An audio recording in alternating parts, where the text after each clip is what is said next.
Deer learners and viewers, ITFR English জোনের পক্ষ থেকে সবাইকে স্বাগতম।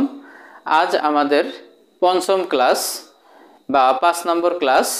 এই 5 নম্বর ক্লাসে আজ আমরা অপটেটিভ সেন্টেন্স সম্পর্কে জানব। যে অপটেটিভ সেন্টেন্সের বাংলা হলো ইচ্ছা বা প্রার্থনামূলক বাক্য। তো চলো দেখি, এই সেন্টেন্সটা খুবই ছোট, একেবারে ছোট্ট পরিসরের আলোচনা।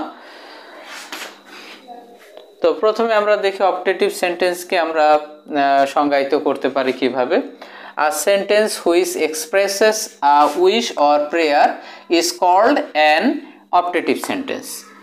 যে সেন্টেন্সটা ইচ্ছা বা প্রার্থনা প্রকাশ করে, বা যে বাক্যটা ইচ্ছা বা প্রার্থনা প্রকাশ করে, তাকেই আমরা এই অপটেটিভ সেন্টেন্স বলবো। তো অপটেটিভ সেন্টেন্সের স্ট্রাকচারটা হলো, দেখো প্রথমে মে থাকবে অথবা মে থাকবে না। দেখো ব্র্যাকেটে লেখা আছে মে উজ্জ, অর্থাৎ মে নাও থাকতে পারে, তার অথবা উড থাকতে পারে, উড দিয়েও সেন্টেন্স করা যাবে। প্লাস সাবজেক্ট থাকবে, তারপর ভার্ব থাকবে, যথারীতি এক্সটেনশন থাকবে। এই হলো মূলত অপটেটিভ সেন্টেন্সের স্ট্রাকচার। তো আমরা এখানে কিছু এক্সাম্পল দেখি। দেখো প্রথম এক্সাম্পলে লেখা আছে মে ইউ লিভ লং, বলছে যে তুমি দীর্ঘজীবী হও, এটা ইচ্ছা সূচক বাক্য, উইশ। পরেরটা দেখি may Bangladesh prosper day by day, অর্থাৎ বাংলাদেশ দিন দিন উন্নতি করুক, এটাও একটা ইচ্ছা সূচক বা উইশ জাতীয় বাক্য। তারপরে দেখো এটা মে আল্লাহ ব্লেজ ইউ, আল্লাহ তোমার মঙ্গল করুন, এটা কিন্তু আবার প্রার্থনা সূচক বাক্য।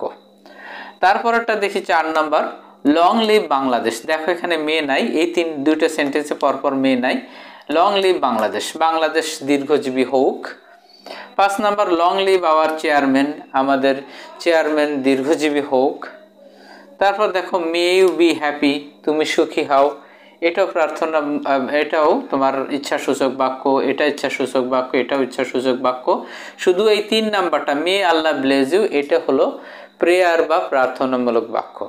তো এখন আমাদের একটা বিষয় জানতে ইচ্ছা হচ্ছে না, যে আসলে প্রেয়ার অর্থাৎ প্রার্থনামূলক বাক্য এবং উইশ ইচ্ছামূলক বাক্য, এই দুটোর মধ্যে আসলে পার্থক্য কি?